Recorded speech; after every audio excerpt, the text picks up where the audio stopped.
Dans cette vidéo bouleversante, nous allons entendre le témoignage saisissant de la sœur Linda Rica, une chrétienne originaire de la Sierra Leone. Elle pensait marcher fidèlement avec Dieu, jusqu'au jour où Jésus-Christ lui est apparu et l'a conduite en enfer. Là, elle a vu l'état réel de son âme. Ce n'est pas une vision symbolique ou un rêve confus, c'est une visite spirituelle directe, où le Seigneur lui a révélé les péchés cachés, ignorés ou dissimulés dans son cœur. Elle a découvert avec horreur que des choses qu'elle considérait comme petites aux yeux des hommes, l'orgueil spirituel, les jugements du cœur, la colère, la convoitise, la jalousie, le manque d'amour, la désobéissance, mais aussi sa manière de s'habiller et de se tenir devant Dieu l'exposait en réalité à la condamnation éternelle. Jésus lui a dit clairement, « Si tu étais morte dans cet état, tu aurais été condamnée. » Ce choc l'a transformée profondément. Depuis ce jour, elle avertit l'Église. Beaucoup pensent être sauvés alors qu'ils marchent encore dans les compromis. Ce témoignage est un cri d'alarme, le jugement de Dieu est réel. Le ciel est saint. L'enfer existe. Et sans repentance sincère, personne ne verra Dieu. Alors écoute attentivement ce message, examine ta vie, et laisse le Saint-Esprit te parler. Quand nous sommes allés en enfer pour la deuxième fois, comme le Seigneur me l'avait dit, il m'a révélé que nous y retournerions une seconde fois pour que je voie ce dont il m'avait toujours averti, ce que beaucoup prennent à la légère, comme si cela ne les concernait pas. Alors que je voulais protester, le Seigneur m'a interrompu et m'a dit, « Obéis simplement. Va leur dire. » Parce que je ne voulais pas retourner en enfer, de peur qu'ils ne m'y abandonnent. Et soudain, nous nous sommes retrouvés à l'entrée même de l'enfer. Quand nous y sommes entrés cette fois-là, c'était très sombre, extrêmement sombre. Mais comme j'étais avec le Roi des Rois, le Seigneur des Seigneurs, la lumière qui émanait du corps de Jésus éclairait tout l'enfer. Grâce à cette lumière, je pouvais tout voir clairement. J'ai vu des personnes suspendues comme de la viande. Certaines étaient pliées d'une façon inhumaine. D'autres étaient posées comme sur des plateaux, comme si on découpait leur chair. Les gens étaient répartis dans différentes sections. Et puis, Jésus m'a montré quelque chose, une énorme bouteille transparente, comme un bocal en verre. À l'intérieur, je voyais des êtres humains bien vivants, de toutes les couleurs et races, vaquant à leurs occupations habituelles, comme dans leur quotidien.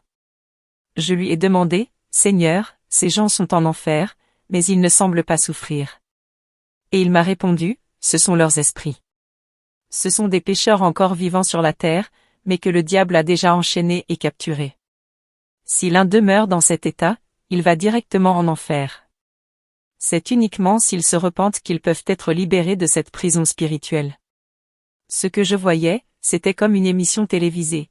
Ils marchaient, faisaient leurs activités, mais étaient déjà sous le contrôle du diable. Alors le Seigneur m'a dit, « Va avertir tous ceux qui ne croient pas en moi, les musulmans, tous ceux qui ne croient pas que Jésus est le chemin, va avertir mes fils et mes filles qui prétendent croire en moi mais vivent encore dans le péché. Aucun péché ne pourra entrer au ciel. Va leur dire. Va dire à ceux qui se vêtent comme les gens du monde, influencés par le diable, que moi, le Seigneur, je veux une différence claire entre mes enfants et les enfants de Satan. » Il a poursuivi, « Regarde comment ils adorent Satan avec leur nudité. Ils apportent cette nudité jusque dans mon église. Dis-leur que je ne réponds pas à de telles prières. Je ne suis pas un Dieu nu. Je demande des mains saintes. Mes enfants doivent être saints. » Ensuite, le Seigneur m'a emmené voir des démons. Il m'a montré le démon des dreadlocks. C'était un esprit maléfique, avec des serpents qui se déplaçaient sur sa tête. Et il m'a dit, « Voici l'esprit derrière les dreadlocks. Chaque personne qui porte cela attire cet esprit spécifique. » Il m'a ensuite conduite dans une autre section où étaient les idolâtres, ceux qui adorent Marie, les arbres, les statues, etc. Là, un démon écrasait leur tête contre des pierres brûlantes. Il leur enfonçait la tête sur ces pierres, et il hurlait de douleur.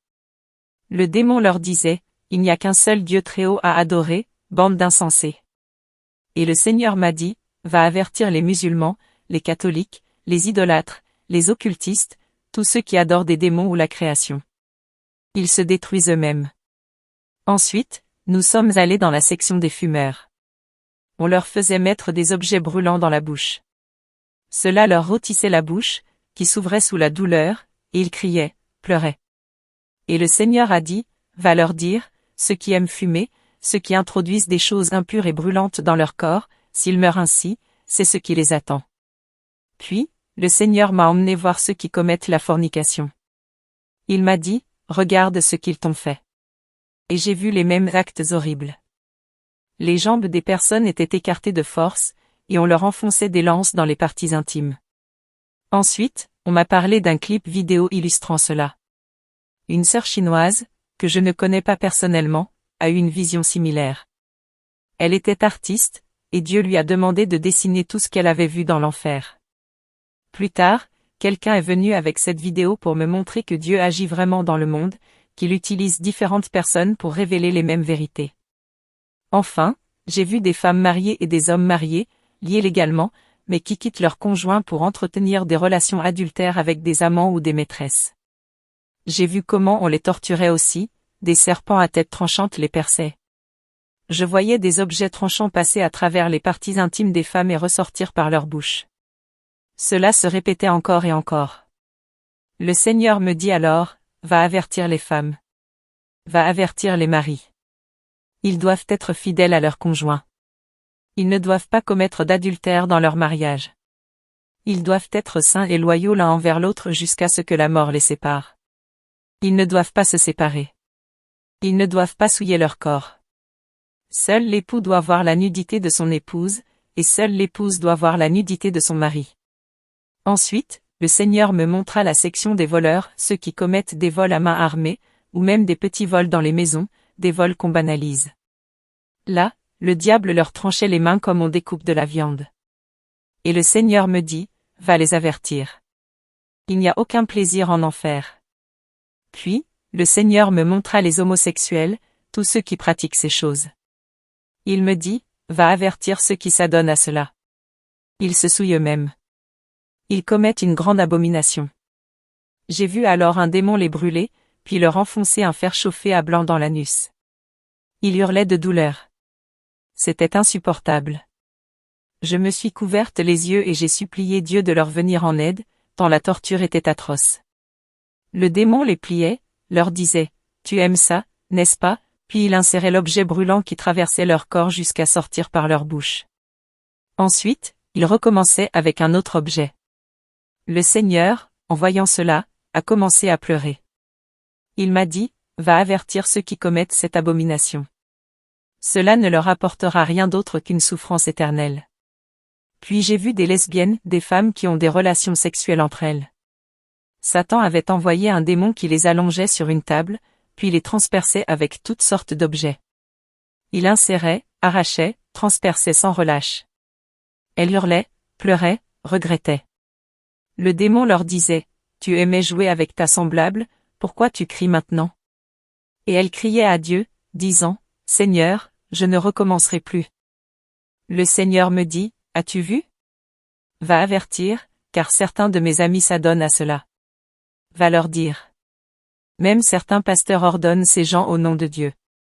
Dis-leur qu'ils vont en payer le prix. Le Seigneur m'emmena ensuite dans la section des sorciers et des sorcières.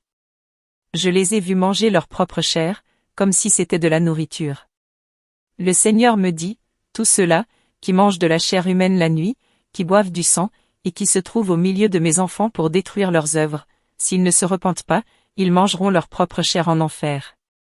Ensuite, j'ai vu la section des pasteurs. Ils pleuraient amèrement, car les souffrances étaient terribles. Certains disaient, Seigneur, je ne veux plus être pasteur. Accorde-moi une seconde chance. Et le Seigneur me dit.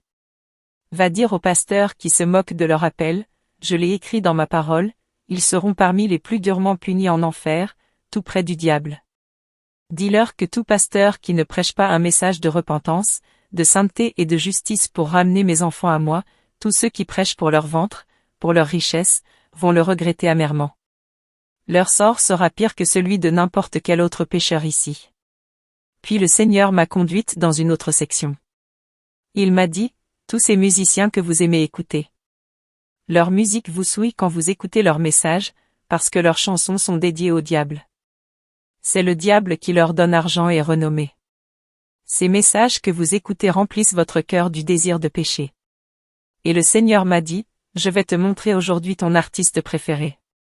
Je n'aurais jamais imaginé voir cela. Je pensais à Whitney Austin, que j'aimais tant. J'écoutais ces chansons sur mon lit, parfois avec mon petit ami qui fumait à côté. Le Seigneur m'a emmené dans une section. Il a levé la main, et j'ai vu une créature brûlée, méconnaissable, on ne pouvait même plus dire si c'était un homme ou une femme. Elle était complètement consumée. Et cette personne est sortie en pleurant, suppliant Jésus, « Aie pitié de moi, Jésus. Je suis prête à perdre ma vie pour toi. Je veux te servir, Jésus. Je ne veux plus suivre le monde. Aie pitié de moi. » Mais Jésus lui a répondu, « Il est trop tard. Tu as gaspillé ton talent. Tu as gaspillé l'opportunité que je t'ai donnée. Tu t'es prosterné devant le diable. Maintenant tu es ici. Où est ton argent maintenant? Où est ta célébrité? » Et le Seigneur lui a posé des questions dures, « Tu pensais que ta vie t'appartenait, que tu étais maître de ton destin? Ma fille, il est trop tard maintenant. » La personne criait, « S'il te plaît, Jésus, exauce ma requête, rien qu'une seule fois. » Et le Seigneur lui demanda, « Que as-tu à dire? » Elle répondit, « J'ai une seule fille sur la terre. Jésus, je t'en supplie, envoie-lui un message. Fais qu'elle se repente. Jésus, je t'en supplie, je ne veux pas que ma fille vienne ici. Jésus, s'il te plaît. Dis à ma mère de dépenser mon argent pour élever mon enfant dans la voie de Dieu. S'il te plaît, Jésus, s'il te plaît. » Puis le Seigneur se tourna vers moi et me dit, « C'est cette personne que vous suivez sur la terre. Elle est venue en enfer. Tous ceux qui suivent ses traces finiront ici. Elle n'a rien fait pour moi sur terre, sinon louer le diable. Et ceux qui sont liés à elle viendront aussi ici. Beaucoup d'entre eux sont déjà enchaînés par le diable. Ils la suivent, l'admirent, et gaspillent leur talent dans la musique mondaine. Ils finiront comme elle. » Ensuite, le Seigneur m'a conduite dans un autre département. Il leva la main, et une autre âme en sortit. Cette âme m'appela par mon nom et se mit à pleurer, « Linda, je t'en supplie, intercède auprès de Jésus pour moi. » J'étais choquée. Je me suis dit, « Qui est-ce encore? Qui me connaît ainsi? » Alors elle me dit, « Linda, tu ne me reconnais pas? Je suis Gifty. » C'était ma meilleure amie avant que je ne connaisse Christ en 2013. Elle était décédée 2 ans avant ma conversion. Alors je me suis jetée aux pieds de Jésus en suppliant, « Jésus, je t'en supplie, pardonne à mon amie. Aie pitié d'elle, Seigneur, je t'en supplie. » Et Jésus me répondit, « Ma fille, je ne suis pas un Dieu méchant. Tous ceux qui sont ici, y compris toi qui es venu, je vous ai tous avertis. Mais ils ont refusé d'écouter. Demande-lui. » Puis le Seigneur s'adressa à Gifty, « Que as-tu à dire? Car il est trop tard pour toi, ma fille. » Elle répondit, « Seigneur, fais venir mon père ici. Mon père est un révérend. Il prêche, mais il ne m'a jamais enseigné ni guidé dans ta voie. C'est même lui qui me donnait de l'argent pour faire toutes ces choses pécheresses. Qu'il vienne ici. » Alors Jésus se tourna vers moi et dit, « Va dire à ce père, à tous ces pasteurs qui détruisent leurs enfants et leurs fidèles avec des paroles flatteuses, sans les préparer à la vérité. Regarde ce que dit sa fille. Va lui dire qu'il a envoyé sa propre fille en enfer. Et s'il ne se repent pas, il la rejoindra ici. » Puis le Seigneur m'a emmené dans une autre partie. Il leva la main, et une autre âme en sortit.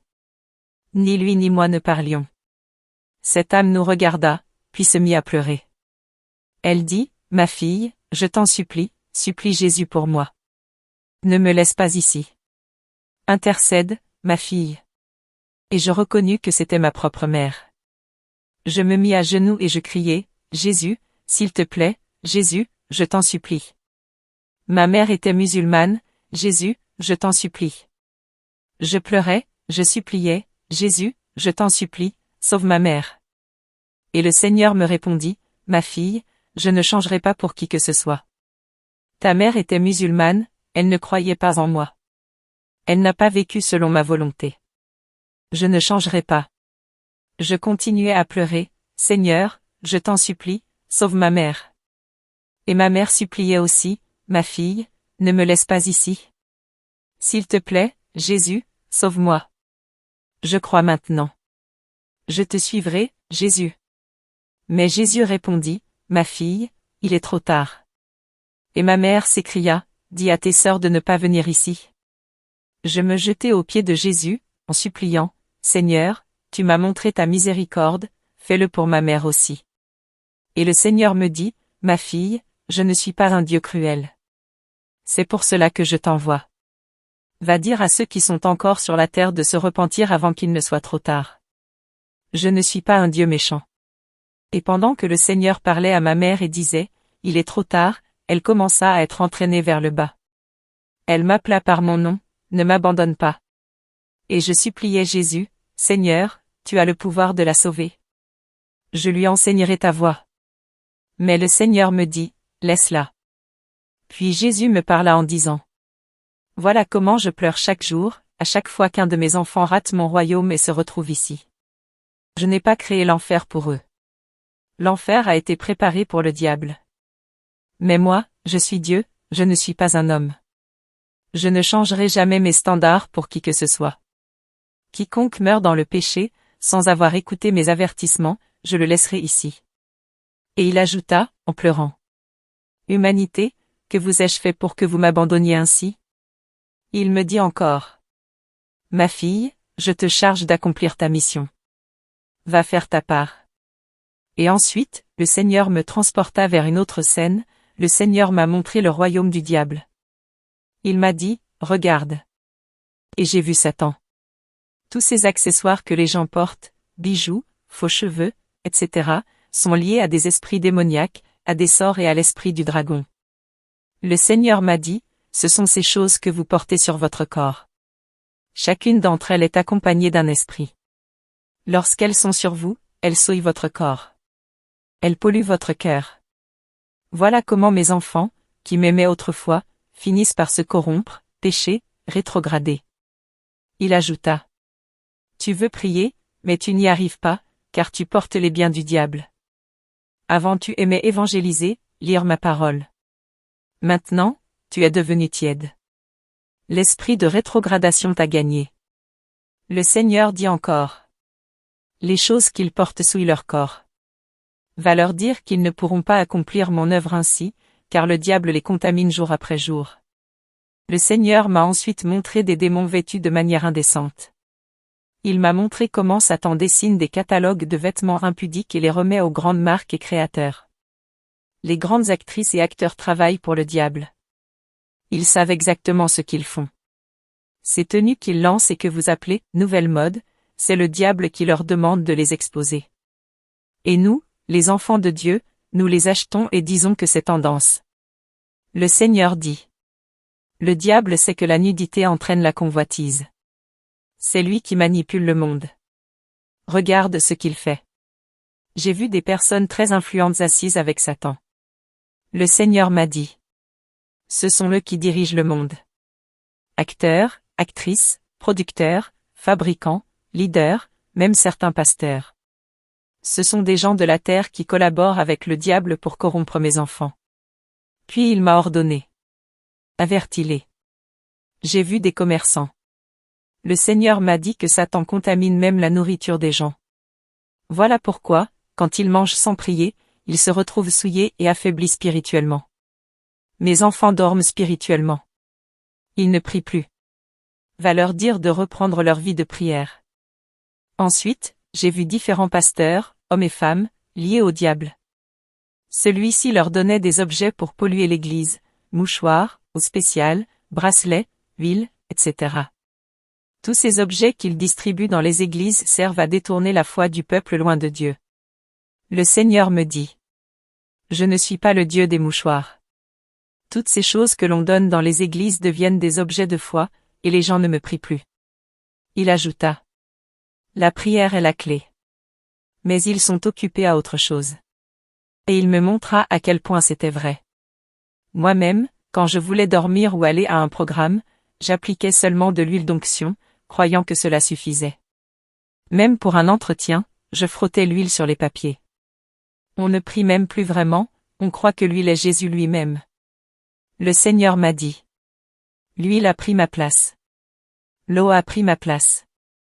Le calendrier a pris ma place. La bague a pris ma place. Le chapelet a pris ma place. Toutes ces choses sont des pratiques occultes dans mon Église. Rien ne doit prendre ma place. Chacun doit me prier directement.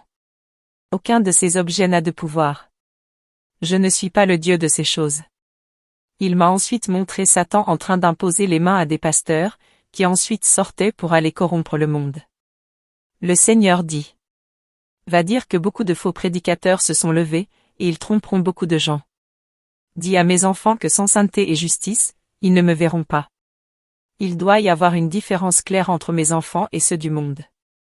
Une différence dans l'apparence, la manière de parler, de se comporter, de prier, de s'habiller.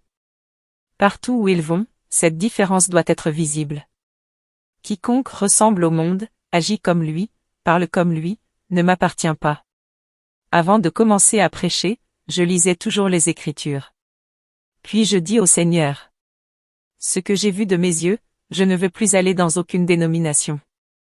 Je vais prêcher toute seule, car je sais que les gens ne me croiront pas. Mais le Seigneur me répondit: ne néglige pas l'assemblée des frères. Toutes les dénominations ne sont pas corrompues. C'est juste que la majorité l'est, et elles ont éclipsé les quelques-unes qui sont encore pures. Mais moi, le Seigneur, qui suis plus sage que Satan, j'ai établi un mouvement sur la terre pour ramener mes enfants sur le bon chemin. Il ajouta: j'ai suscité une dénomination pure. J'ai rappelé des pasteurs que j'avais appelés, mais qui s'étaient égarés, et je les ai ramenés à leur vocation. J'ai établi un mouvement sur la terre. Et ce mouvement, c'est le mouvement de réveil de la sainteté, Holiness Revival Movement. Personne ne m'y a invité. C'est Jésus lui-même qui m'a demandé de le rejoindre.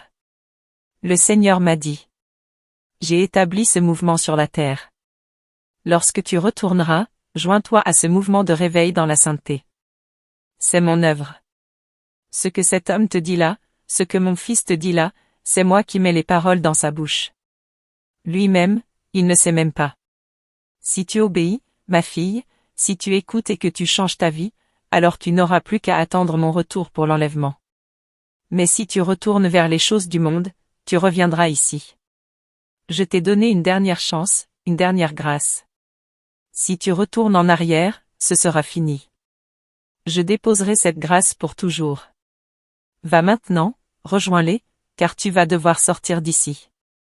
Astérisque astérisque, je disais au Seigneur: Seigneur, ne me renvoie pas, laisse-moi rester au ciel. Mais le Seigneur répondit: je ne suis pas un Dieu égoïste. Je ne veux pas que quelqu'un vienne me poser des questions. Les gens qui montent au ciel, s'ils te voient ici, sachant que tu étais pécheresse sur la terre, ils se poseront des questions.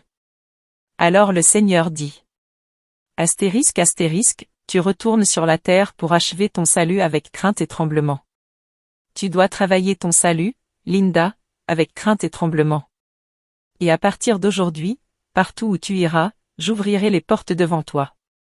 Va et témoigne de ce que tu as vu ici, de ce que je t'ai dit. Ceux qui m'appartiennent, dis-leur directement la vérité et laisse-les entre mes mains. Moi, je serai là. Partout où tu iras, je serai là.